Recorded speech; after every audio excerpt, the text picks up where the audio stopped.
Hello dear students, स्वागत है आप सभी का आपके अपने इस ब्यूटीफुल से चैनल में। आज अपन स्टार्ट करेंगे अपने आरबीएससी बोर्ड सिलेबस का चैप्टर नंबर 2 जिसका नेम है goes law and its application. और उसमें भी आज अपन स्टार्ट करेंगे तो मतलब लेक्चर 1 ही होगा। तो आप फटाफट से कॉपी पेन निकालिए और चैप्टर नंबर 2 लिखिए। पहले उसका नेम लिख लेते हैं, गोज लॉ। बेटा गोज एक साइंटिस्ट का नेम है, उस पर बेस्ड एक नियम है, वो हम पढ़ने वाले हैं। Goes law and its application. Okay बेटा, वेरी इंपॉर्टेंट टॉपिक या वेरी इंपॉर्टेंट चैप्टर कह दो। इसमें से 4 नंबर का क्वेश्चन हर साल परीक्षा में पूछा जाता है, तो आप लोग इस चैप्टर को आराम से समझने की कोशिश करेंगे। आज बेसिक लेक्चर रहेगा, तो एक बेसिक क्वांटिटी से स्टार्ट कर रहे हैं, इलेक्ट्रिक फ्लक्स। ओके, कहां से स्टार्ट कर रहे हैं बच्चों? इसको अपन इलेक्ट्रिक फ्लक्स से स्टार्ट कर रहे हैं। ठीक है, अब देखना ये इलेक्ट्रिक फ्लक्स क्या होता है, समझना। मान लीजिए कहीं पर इलेक्ट्रिक फील्ड है। क्या है बच्चों? Electric field. और किसी इलेक्ट्रिक फील्ड में अगर किसी भी सरफेस को रख दिया जाए, तो किसी पर्टिकुलर सरफेस से निकलने वाली जो नंबर ऑफ फील्ड लाइंस होती हैं, यानी electric flux is defined as the number of field lines passing through a particular surface area.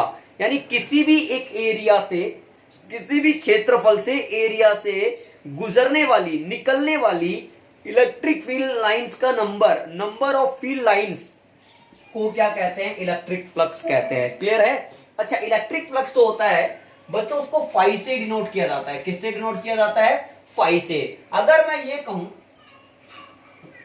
कि मेरे पास एक छोटा सा एरिया है डीएस वेक्टर, और डीएस वेक्टर जो है में से, डीएस वेक्टर में से अगर इलेक्ट्रिक फील्ड लाइंस गुजरती हैं, तो फिर जो इलेक्ट्रिक फ्लक्स है वो कैसे दिया जाएगा? वो भी छोटा सा होगा।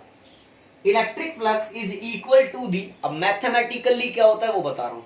Electric flux is equal to the dot product of electric field and area vector, यानी डीएस वेक्टर। अब मन में ये सवाल उठता है कि सर ये एरिया जो होता है वो वेक्टर होता है क्या? बेटा मैं ये 11th में ही क्लियर कर देता हूं बच्चों के, फिर भी मैं आपको दोबारा बता देता हूं। एरिया बेटा ना तो वेक्टर क्वांटिटी है और ना स्केलर क्वांटिटी है। बेटा ये जरूरत के हिसाब से काम करती है। अगर एरिया लार्ज रहेगा तो ये स्केलर क्वांटिटी की तरह ट्रीट करेगा एरिया।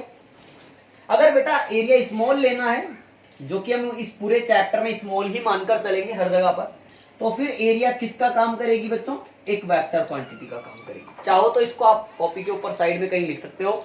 एरिया अगर बड़ा होगा तो वो स्केलर की तरह काम करेगा, एरिया अगर छोटा होगा, स्मॉल होगा, तो वो वेक्टर की तरह काम करेगा। क्लियर?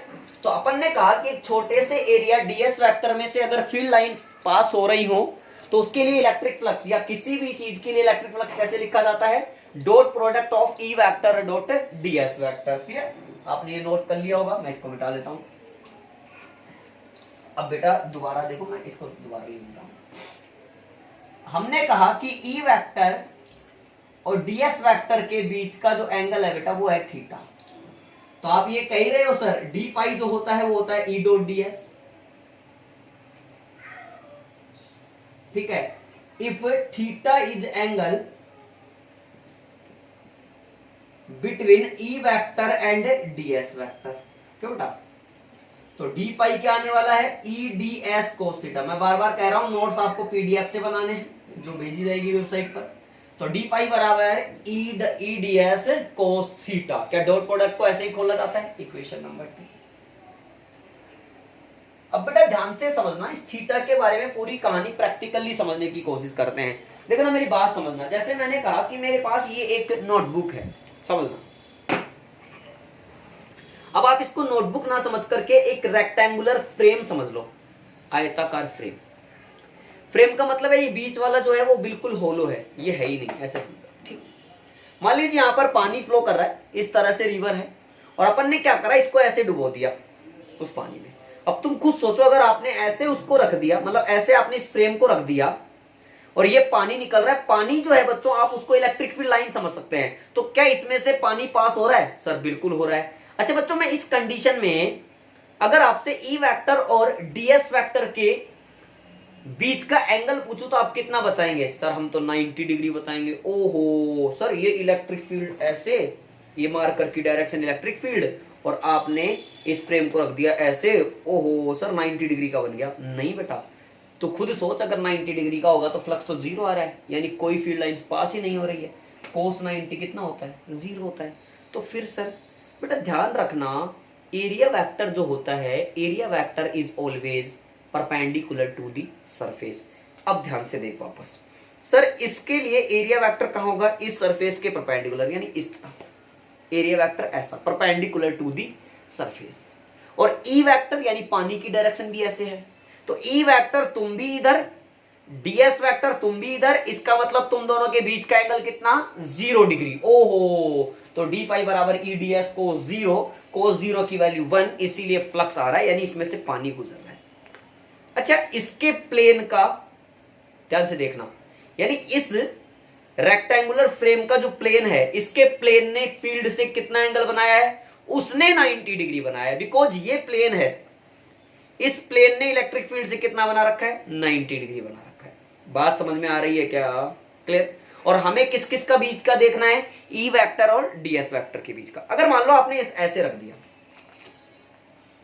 इसका मतलब बेटा ये इलेक्ट्रिक फील्ड जो है, इसका जो प्लेन है वो इलेक्ट्रिक फील्ड के अलोंग है, यानी इसके प्लेन ने इलेक्ट्रिक फील्ड के साथ कितना बना रखा है? 0 degree. But area vector is always perpendicular to the surface, तो एरिया वेक्टर तो ऐसे हो गया, डीएस वेक्टर ऐसा है, थीटा कितना हो गया? 90 डिग्री।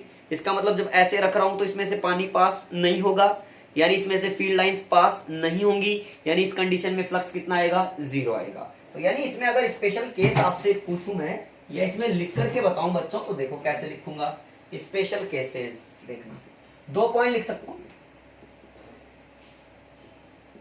बेटा। पहला केस देख क्या है sir, if theta is equal to 0 degree, D phi बराबर ई डी एस, जो कि क्या होगा? मैक्सिमम। क्यों बेटा? इफ थीटा बराबर 90 डिग्री तो फ्लक्स होगा ही नहीं, ई डी एस कोस 90 0 होता है, तो डी फाई कितना बेटा? 0 होगा। बेटा एक कंडीशन और ले लें, इफ थीटा की वैल्यू अगर मान लो 180 हो तो डी फाई आएगा ई डी एस कोस 180। बेटा कोस 180 यानी कोस पाई की वैल्यू होती है -1, तो ये आएगा माइनस का ई डी एस। अब सर ये माइनस ई डी एस और प्लस ई डी एस, ये थोड़ा चक्कर समझाओ बेटा। जब इलेक्ट्रिक फ्लक्स पॉजिटिव होता है, कैसा होता है बेटा? पॉजिटिव, तो यहाँ पे पॉजिटिव आ रहा है, मैक्सिमम आ रहा है। पॉजिटिव और मैक्सिमम है, तो इस कंडीशन में यानी प्लस वाला जो फ्लक्स होता है उसको कहते हैं आउटगोइंग फ्लक्स, यानी निकलने वाला फ्लक्स। ठीक है, अगर पॉजिटिव में फ्लक्स आएगा तो उसको बोलेंगे आउटगोइंग फ्लक्स, और अगर नेगेटिव में आएगा तो बच्चों उसको क्या बोलेंगे? Incoming flux. उसको क्या बोलेंगे बेटा? Incoming flux. अगर प्लस वाला फ्लक्स आ रहा है तो उसको बोलेंगे आउटगोइंग फ्लक्स, और अगर माइनस वाला आ रहा है तो उसको बोलेंगे बेटा इनकमिंग फ्लक्स। क्लियर है? यहां तक आराम से देखो, फिर एक न्यूमेरिकल कर लेते हैं। न्यूमेरिकल ही देखेंगे बेटा आज के इस वीडियो लेक्चर में, इलेक्ट्रिक फ्लक्स ही पढ़ेंगे केवल, इससे रिलेटेड कुछ न्यूमेरिकल देखेंगे। ठीक, आ जाइए।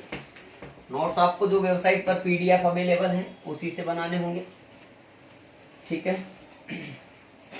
आइए बेटा समझते हैं। एक क्वेश्चन ले लेते हैं। If S vector is equal to 5 into 10⁻³ J cap metre square, और ई वेक्टर मैंने ले लिया 200i plus 300 J cap volt per metre. ठीक है, ओके। या तो पूछा हमसे फाई बता दो बेटा। फाई मैंने कहा था कि फाई जो होता है सर वो E vector dot S vector होता है, या डी एस। बेटा ई वेक्टर कितना दे रखा है? 200i plus 300 J cap dot क्या है? 5 इंटू 10⁻³ जे कैप। बेटा डॉट प्रोडक्ट कैसे करते हैं सर? आई कैप वाले को आई कैप वाले के साथ मल्टीप्लाई करते हैं सर, जे कैप वाले को जे कैप वाले के साथ मल्टीप्लाई करते हैं। बेटा आई कैप वाला 200 इंटू इसमें आई कैप वाला 0, फिर लगाते हैं प्लस 300 इंटू इसमें जे कैप वाला ही है 5 इंटू 10⁻³ बेटा ये तो 0 हो गया, ये हो गया 1500 इंटू 10⁻³ वोल्ट इंटू मीटर में आएगा आंसर ये। बेटा ये कितना हो गया, बेटा ये वोल्ट इंटू मीटर कैसे लिखा मैंने आप देख सकते हैं EDS, देखो मैं लिख करके बता देता हूँ बेटा। E का मतलब क्या होता है बेटा बताना, F/Q यानी newton upon coulomb into metre square, newton per coulomb into metre square.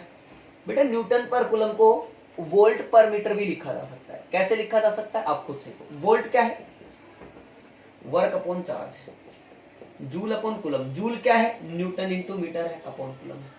बेटा ध्यान से देखूं मैं, अगर वोल्ट को, वोल्ट पूरा क्या होता है newton into metre upon coulomb होता है, तो इसको मीटर स्क्वायर को मीटर इंटू मीटर कर लो, तो बेटा इसको क्या कह सकता हूँ वोल्ट, तो ये क्या आ गया वोल्ट गुणा मीटर। क्लियर, इसलिए फ्लक्स की यूनिट क्या लिख दी मैंने, वोल्ट इंटू मीटर लिख दी। इसको सोल्व करा बेटा तो 15 इंटू 10⁻⁻1 बेटा 5 इज इक्वल टू कितना आ रहा है 1.5 वोल्ट मीटर। आया समझ में बेटा। अगर आई कैप और जे कैप वाले सीधा सीधा ई वेक्टर और एरिया वेक्टर आप लोगों को गिवन हो, आई कैप जे कैप के टर्म में ई वेक्टर और एरिया वेक्टर आप लोगों को गिवन हो, तो आप क्या करो सीधा सीधा डॉट प्रोडक्ट कर दो। डॉट प्रोडक्ट करते आपको क्या मिल जाएगा बेटा, फ्लक्स मिल जाएगा। नोट्स भले ही पीडीएफ से बनाने हैं, लेकिन क्वेश्चन आपको यहां से भी कॉपी करने हैं। क्लियर है, आप लोग नोटबुक में क्वेश्चन यहां से लिखें। आया समझ में, ठीक ठीक है। आ जाइए अब नेक्स्ट क्वेश्चन करते हैं। ठीक है बेटा, नेक्स्ट क्वेश्चन देखते हैं। अब देखिए क्वेश्चन क्या है, cylinder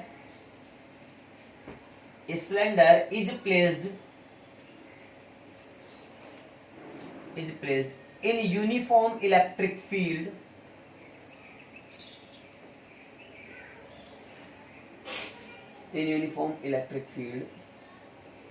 in such a way या in a way that in a manner या in a way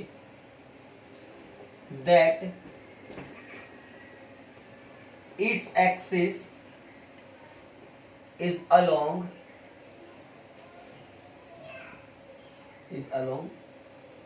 electric field to the direction of electric field। पूरा लिख दो। show that, आया वो क्वेश्चन है बोर्ड के एग्जाम में, show that net electric flux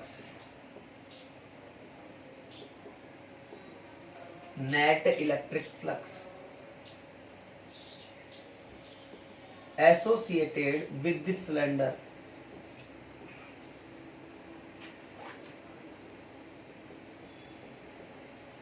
is 0। बेटा क्या बोला है, एक सिलेंडर है उसको यूनिफॉर्म इलेक्ट्रिक फील्ड में इस प्रकार रखा जाता है कि इसका जो एक्सिस है वो इलेक्ट्रिक फील्ड की डायरेक्शन में रहे। तो बताना है इससे नेट जो एसोसिएटेड फ्लक्स होगा वो कितना होगा, 0 होगा। आइए समझते हैं। मैंने कहा तुम सिलेंडर हो, उसने कहा ठीक है, उसने कहा ठीक है बेटा ये डायरेक्शन ऑफ इलेक्ट्रिक फील्ड है और ये इसका एक्सिस होता है।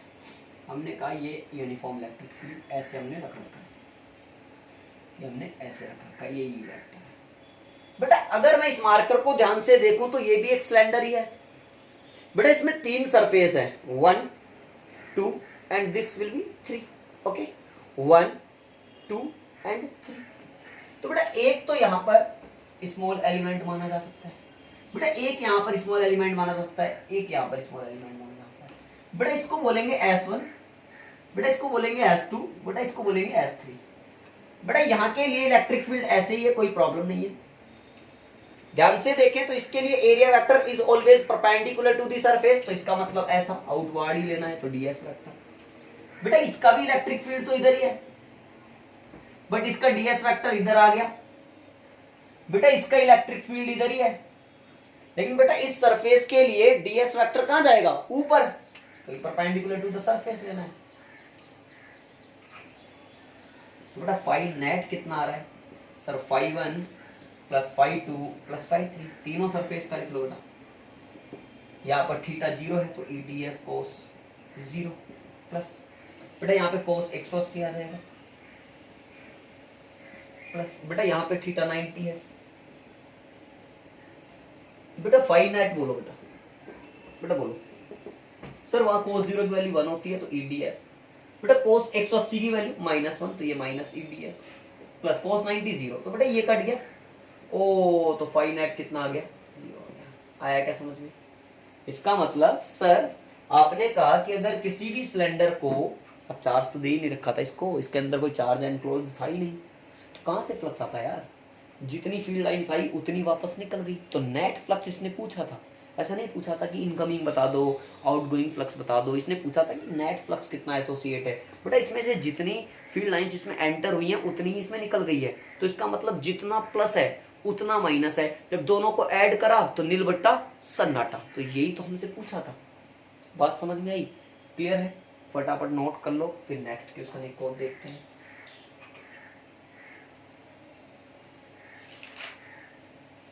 ठीक है बेटा, आओ अब नेक्स्ट सवाल एक और आप लोग देखिए।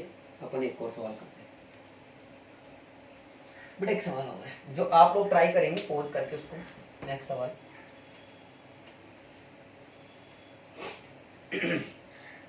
सवाल नंबर अगला देखिए बेटा। हमसे क्वेश्चन कहा है इसने, देखो लैंग्वेज वाला क्वेश्चन कर रहा हूं मैं, लिख देता हूं। A circular seat of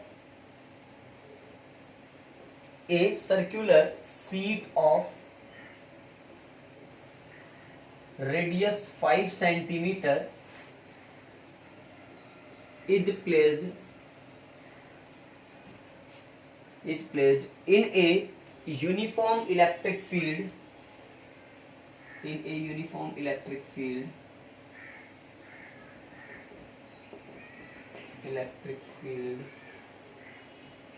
5 into 10⁵ volt per meter in a way that plane of seat, यानी सीट का जो प्लेन है, makes an angle of 30 degree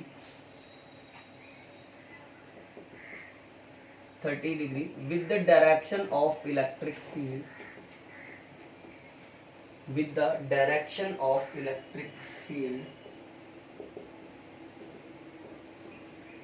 then find net flux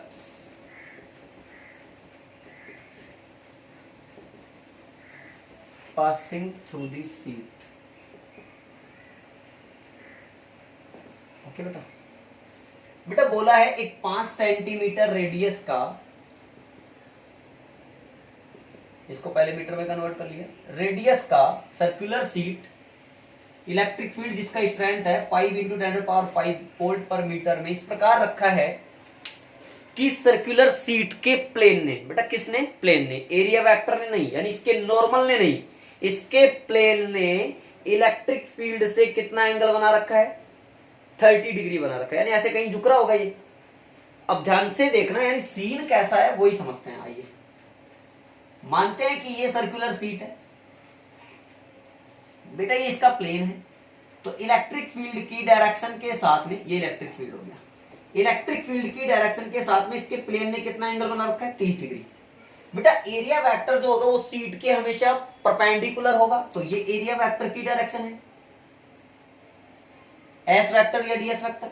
बेटा ये एरिया वेक्टर जो है इसके लिए ई वेक्टर के साथ एंगल कितना बचा? 60 डिग्री। और हम लोगों को कौन सा एंगल चाहिए? ई और डीएस के बीच का, तो कितना है? 60 डिग्री। आ गया आंसर। तो बेटा phi is equal to E dot DS cos theta. आया समझ में? फाई बराबर ई कितना है? 5 इंटू 10⁵। डीएस को क्या लिखोगे बेटा? पाई आर स्क्वायर, तो पाई की वैल्यू 3.14 आर स्क्वायर, यानी 5 इंटू 10⁻² का स्क्वायर इंटू कोस 60 यानी 1/2। आया क्या समझ में बेटा? इसको तुम चाहो तो सोल्व कर सकते हो, तुम सोल्व करके आंसर लिखना, वोल्ट इंटू मीटर में क्या आ जाएगा इसका आंसर आ जाएगा। आया समझ में? बिल्कुल आसान सी प्रॉब्लम है बेटा। कर सकते हैं इसको डील। आराम से देखो, फटाफट से देख लो, फिर मैं आपको नेक्स्ट क्वेश्चन बताता हूं।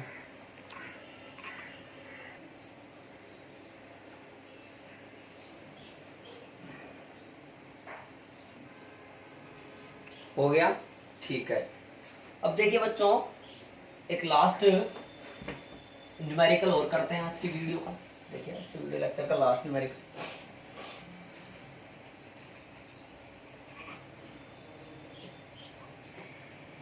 देखिए आइए समझते हैं